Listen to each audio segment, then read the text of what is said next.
What's up guys, it's Derek here, back with another VOD review of set 10. This is another Dish Soap VOD review, because I just think he's the best. If someone can tell me somebody they think's better than Dish Soap, yeah, let me know.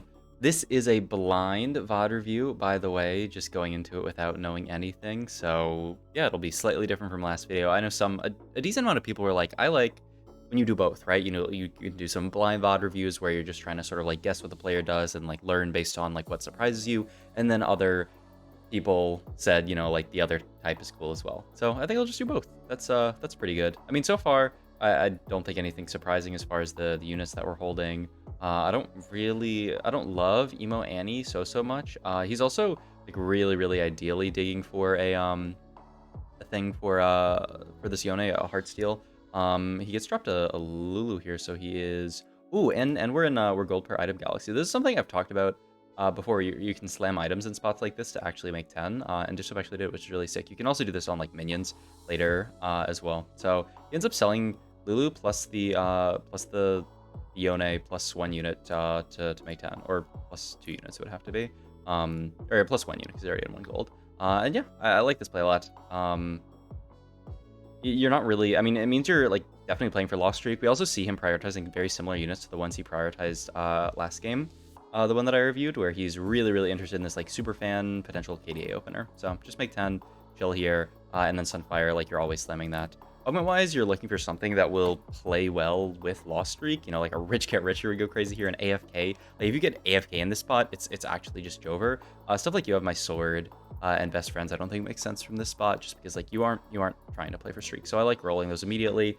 Unified Keepers, Know Your Enemy. I mean, you probably always roll Unified just because these two are like about the same power level as Unified. So like worst case, if this rolls into something bad, you can just take like Know Your Enemy or Keepers. You can take Know Your Enemy and Lost Streak with it because it's a really strong late game augment. If this rolls into something bad, that's probably what I'd go for, because Keepers is like strong early, but like it kind of locks you into certain comps, whereas Know Your Enemy you can play in anything. But yeah, you probably roll Unified, see what we get from this. And we get Trade Sector. Okay, so I like Trade Sector here a lot, actually. We don't have a Chosen yet, so this is going to give us 2 shops to find a Chosen. We can also level up and use level 4 odds to potentially find a 2-cost Chosen, potentially, hopefully. Someone in my chat was talking about how this augment's like actually a lot better this set because of the idea where you can take it and look for like you get 2 shots at a Chosen, which I think is makes perfect sense. I don't think you buy Tom Kench here. Country just doesn't make sense on our board. I mean, it's not terrible, but like we're gonna get 1 more shot at it. We probably just take whatever we get off the next one, and we do, like I said, you have the level up here. You can potentially hit a 2-cost here. So level up, buy these 4 units, roll. I mean, I feel like you kind of have to take something at this point. Like you've got to play something for this round. Also, it's actually gonna be interesting if we want to like sell it next round. We don't have Super Fan, right? Yeah, there's no Super Fan to play. So we're like, we can play as we can, I mean, not Ezreal. We can play Yasuo. What are you playing with that? Sentinels? Yeah, Yasuo plus Sentinel. And you're level 4. I feel like it's definitely Yasuo plus Sentinel.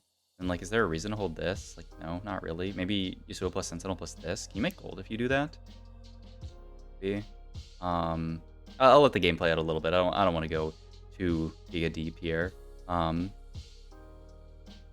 He's going to hold... Okay, so he's not going to hold the Yasuo, and he's just going to play this board here with 0 synergies in. So he's playing, like, giga weak board here. I wonder why. Just because he's really interested in the potential Samir reroll angle. I mean, Samir reroll is very strong. Or just, like, country roll in general is very strong in this patch. So I could see it, for sure. So yeah, he's going to play a slightly weaker board and just give himself odds of hitting, like, a better Chosen. Like, at this point, you have, like, Cork Big Shot. I feel like usually you have to stop on something like this, especially because you already have 8-bit. But I mean, we'll see. Like, you know, you could, similar to last, like cut Corky plus Lilia in, and then once you get once you get level up, you can potentially play Superfan. But I don't know, we'll see. Like he's actually like thinking so much about these options, which is pretty cool. And you already have the Kennen for potential Superfan later. Gets the roll in, gets Kennen in. I can't imagine this is ideally the board. Like ideally, you would just play Lilia over this Kennen, or play Lilia over this guy for Superfan. Probably Superfan over 8-bit, right? So 8-bit at least stacks up. Trade Sector does make you like super broke in spots like this, because you know you're holding all these units. Oh, Nico, wow. So like Nico you can end up playing over the Gnar. Just fits in really well for the sort of super fan package. So yeah, you just put this in and then put the Kennen over the Gnar, I would think, unless there's a reason you want to. Oh wait, no, not Kennen over Gnar. Yeah, this is fine. You can put Lilia in over this, but it's not better yet. So yeah, you just play the 2 Guardian version. Okay, so we have. I mean, I'm actually kind of shocked we're on a 3 streak with how we greeted so hard 2-1, but he played around it really well, and we're gonna go for the pre-level here. I like that. You had to end up selling Garen is the only downside to that pre-level, but I think it's fine. It'll just be interesting to see what we end up getting in next level. Cloak open here. I would go for Declaw. If you can't get Declaw, I'd probably not make anything out of the cloak. Maybe just go for this bow. 3-cost bow open. If not the bow, then the glove. Yep, like that. I don't know if I would slam QSS though. Probably not. I'm interested to see if he. Ooh, okay. He does end up buying that one. You could take Super Fan Gnar here. You just have to sell the Quirky and then you have low damage. Like it could be a Gnar reroll game, right? You have 6 Gnars at this point. Your items just don't really make sense for it, right? And like, I mean, I guess Superfan Gnar is probably not bad for the reroll option, but yeah, he's just gonna do. Oh no, he is gonna do this. Okay, yeah, oh my god, 7 Gnars. I mean, I think it makes a lot of sense. It's 5 Superfan here. Holy, yeah, I think this is like, I think you absolutely do this. I was surprised when I saw him buy that, but he just buys the other one as well. Because now he's 1 off Gnar 3, and he's got the Radiant Radiant Sterex. Yeah, I love this.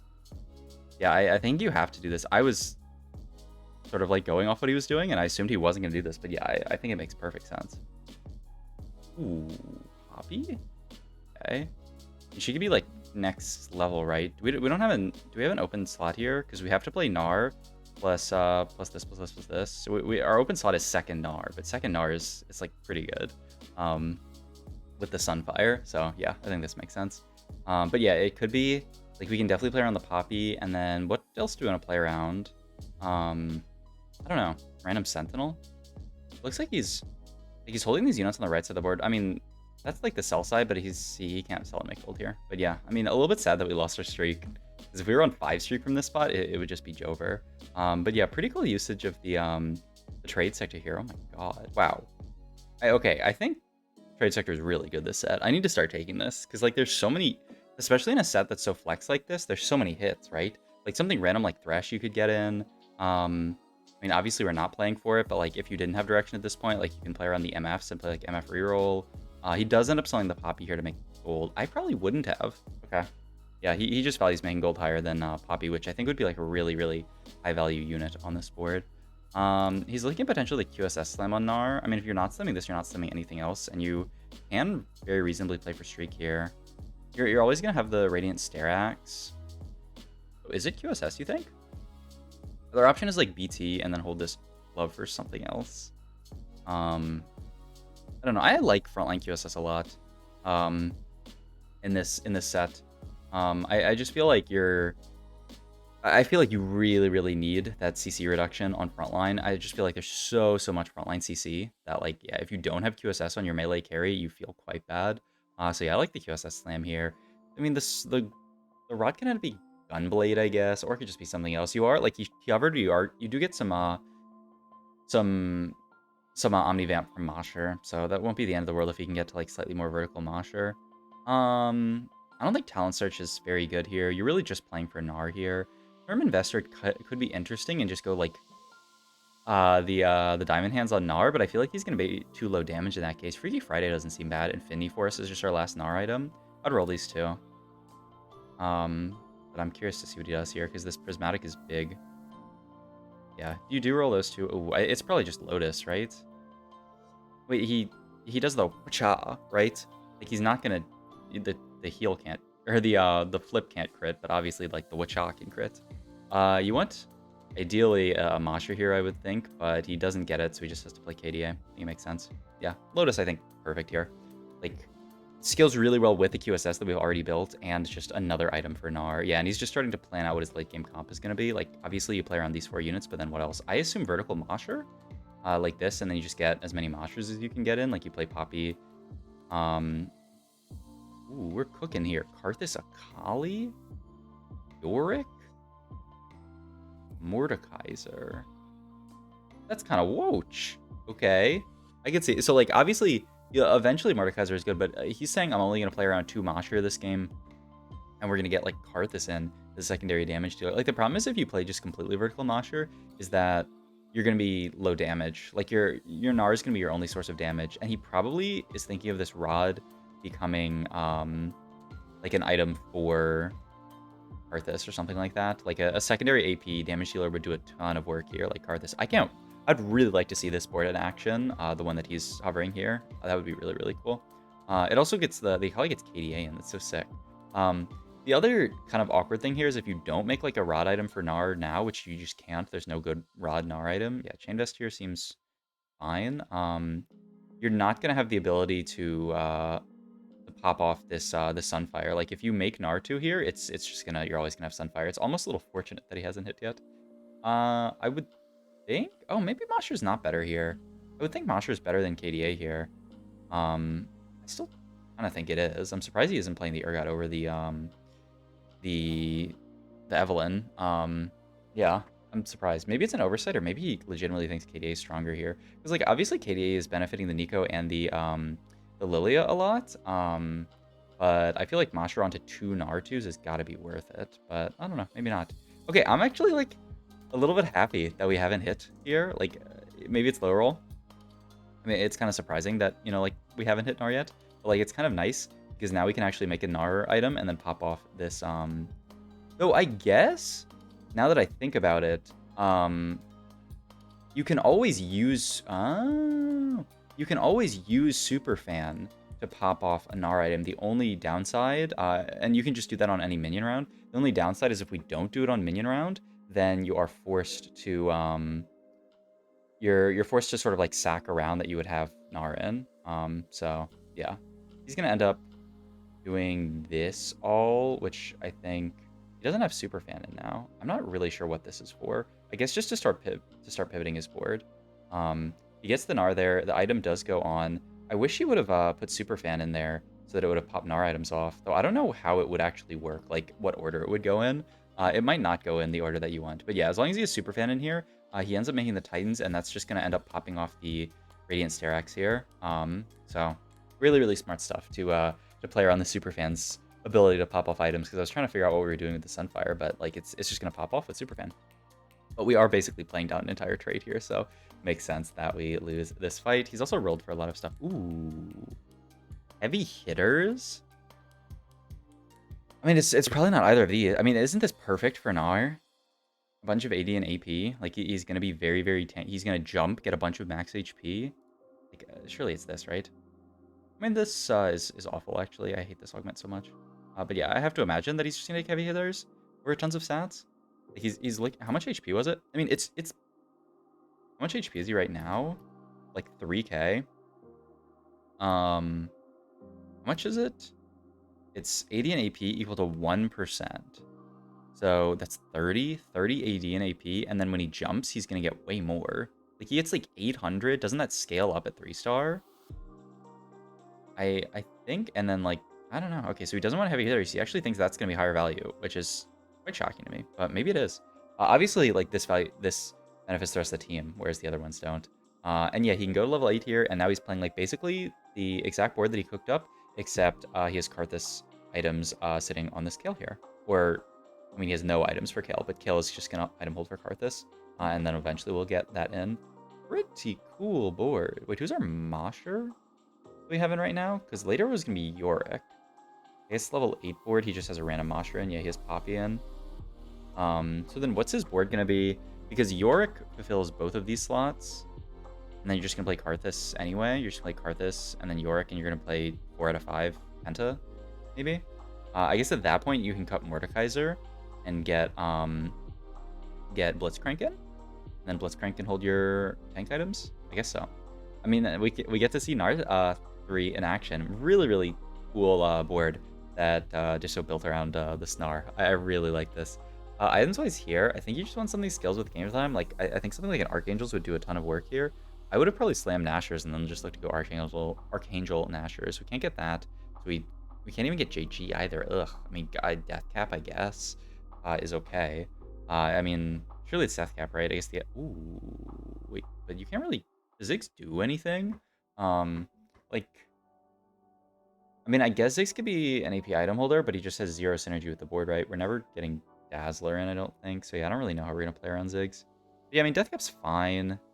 Looks like he's going to wait to slam it. Oh my god. Just how far Gnar jumps. He's such a beast. Oh my god. Yeah, 5k. So, like, here he's like 5k HP. So, like, if you had taken the other thing, you'd be getting 50 AD and AP. Like, that sounds so much better than me than tons of stats here. I'm surprised that he, because yeah, like, after the jump, and the jump's gonna happen right at the start of combat. Though, I guess maybe that was... No, that's Sterex just gives... Sterex gives HP, right? Sterex gives HP as well. So, I don't know, yeah. Unless that augment doesn't update throughout combat, but I assume it does. But yeah, maybe it's bugged or something like that. Either case, the board is really, really strong regardless. And this Gnar is just like carving up fights. Random Kale too is whatever. We don't need the Zac. I mean, yeah, he's still holding on to Ziggs, because like Ziggs 2 is Ziggs 2, I guess. Though you would have to drop out of Pentakill, which feels a little bit bad. Or Mosher. Or maybe we could just go 9 and drop out of neither. I mean, this can end up being like more Mogs, but then like what are our damage items? Okay, we do finally see what our last item is here. Ugh. As far as Karthus items go, because I think we are playing towards either Karthus or like Ziggs, but I just don't really see how Ziggs does much on this board. Like, you'd want to go JG, but then the rest of your components are like really, really awkward. I think maybe it's just Deathcap Nashers. It's just like Nashers I don't think is amazing, but it's like almost a pseudo Kogen once you get your first cast off at least. I mean, you could go Deathcap Gwinsu as well if you think that's better than Nashers, but yeah, I would probably go Deathcap Nashers. Curious to see what he goes here, because if you go JG, then what does his second rod become? You don't want Morello. Maybe Gwinsu, I guess, but I don't love that. With I guess we already have this, so you probably don't want to ever go JG. You can go Evan Shroud. Okay, I like that a good bit. And then Deathcap Guardbreaker. Oof. I don't really like Guardbreaker. I mean, like, obviously the Guardbreaker stats are really, really good with Jeweled Lotus. But I kind of hate Guardbreaker with whatchamacallit on potential Karthus. But maybe the idea is that we're gonna play towards Ziggs, and then like it's better on Ziggs because he has the bomb, and then like the extra little bombs are gonna benefit from Guardbreaker. I guess that's the idea. Because yeah, like I'm pretty sure it doesn't work on Karthus as far as I know. But yeah, I mean, it's also really its stats. And yeah, the Guardbreaker is actually way better than the Warmogs there, because you do lack Armor Shred on this board. You just have to make sure that Gnar is hopping where the Poppy is, which is a little bit hard. Also, the Evan Shred is really nice with Poppy in general, because she does physical damage. So yeah, but I mean, oh my god, he's just smurfing on this lobby. It's going to be a fast 9 at this point. Random Akali too, which, by the way, this Akali unit, like, it's just a synergy bot. Kind of hilarious, because like, I think Akali, you know, is a decent carry in her own right. But like on this board, she's actually just a synergy bot. It's so cool to see this board though, because I feel like there's so in the last VOD that I watched and a lot of the VODs I've watching, he's been playing on the superfan route, but really is just like a way to get through the early game. But this is like a way where like if you get this superfan Gnar, like you can actually just play for this comp, which is a really, really cool board that he just sort of like put together on the spot here, and it did really, really well. Question is, do you want Steadfast Heart or TG here? I'd probably just go TG for strongest, strongest board. He's gonna go Death or Archangels here. I like TG on Akali here a lot, just because we don't have an Akali item and we don't really have an Archangels holder yet. But yeah, he's just gonna go this route and just, you know, get a third AP item, which I think is also like very solid here. He's hovering the Akali, but I don't know. Like, yeah, I just feel like sort of the digital philosophy that we were talking about in last video was sort of just like always playing for the moment, and here he's actually like playing for the moment a little bit less, I would say. Like TG I think definitely spikes your board a little bit harder, but this plays for a higher cap, and this is one of those spots where like maybe you should be playing for a higher cap, which you know, very smart to like being able to recognize the times when you're supposed to play for high cap versus not is really, really hard in TFT. It's a Bard here, like he's thinking about potentially getting in Dazzler here. And then he finds the replacement Kale so he can move items over to Ziggs. So yeah, he's just playing Ziggs as just synergy list. I mean, he's Hyper Pop, I guess, as just like a threat unit, basically. Because he's a really, really nice AP item holder. He holds this Guardbreaker quite well. He holds this Archangels quite well. Yeah, I like this a lot. I mean, Ziggs is sort of like the premier late game AP carry. So yeah, I mean, like at this point, why would we play around Karthus? The only upside to Karthus is that he fits into the comp really well. But like, yeah, he's even holding onto these Sonas. Really, really smart stuff to play. Like this is like Fast 9, almost TFT, except it's like not Fast 9. Also, this playlist is getting way too. This playlist is called Low Key. I thought it'd be way more low key. Finally finds the Karthus. Yeah, just last copy item. Steadfast Heart looks really, really good. And at this point, we're just going 10, right? Like our board's good enough. We go 10 for, I don't know. I mean, it could either be just the Bard or the Sona. I mean, Sona is just an incredibly good +1 on this board. I think once you find Yorick, you're probably getting out of Karthus, right? Because Executioner is like Giga Fake on this board. Or no, you're getting out of I mean, I guess you're not getting out of Poppy because it's Poppy 2. I guess if we find York 2, you can cut Poppy. And then you could also cut Karthus. But that's unlikely to happen. I guess you could maybe play 4 Mosher somehow on 10, but like the bad units that you would have to play are too bad. Like there's no way you're playing a random Jax or something, right? It does actually, like he lost the last fight. His board is falling off a little bit just because like 2-cost reroll, especially a unit like this Gnar. Like if people can buy enough time, like he is basically the only damage dealer on this board. I guess like Poppy is also very nice secondary. But yeah, like there's a good chance that like if you can just put like a really huge tank in front of this Gnar, you can buy enough time for your backline to burst through him. But I mean, look at the HP of the lobby, 944 the rest of the lobby, and he's 43 HP. Just saves so much HP this lobby just playing good TFT. Like very, very solid pivot the entire time. The only time he lost a little bit of HP was not popping off the items earlier with Superfan, and I don't even know if that's possible. Like if you can pop them off on minions like I was talking about when they combine into 3-star. I'm not actually sure. But wouldn't that be sick? Emo Spat looks kind of cool here. He's just gonna take the Sentinel Spat though. Emo Spat, it'd be really cool to have Emo Spat on Ziggs, but can't like fit it because he has 3 items. Yeah, though you could if you find Ziggs to pop an item off for Emo Spat. But yeah, I mean he gets Sentinel in here. It's like, I don't know, it makes your Akali a little bit tankier. I would I don't know, I assume Emo's slightly better, but maybe just 4 Sentinel on level up could be sick. Yeah, this is the guy who beat us, who's the it's a Riven 3 player, so that's actually hilarious. It's the battle of the frontline carries. Riven 3 versus Gnar 3, and I mean 3-star 3 cost tends to beat 3-star 2 cost. Finally finds Sona here, but he's opting not to get it in here. Like you could still Ziggs at this point and move Sona items over to Ziggs. I wouldn't be that mad about. Nah, I mean you can't get out of Pentakill at this point yet. You have the Yorick though, but like you don't want to cut Poppy as well, so it's actually a little bit difficult. I don't know. I still haven't played around Damage Sona because they did nerf for a little bit. Oh, is this going to be a win? I wanted to see how he's going to cap his board, man. What the hell? He just wins the game anyway?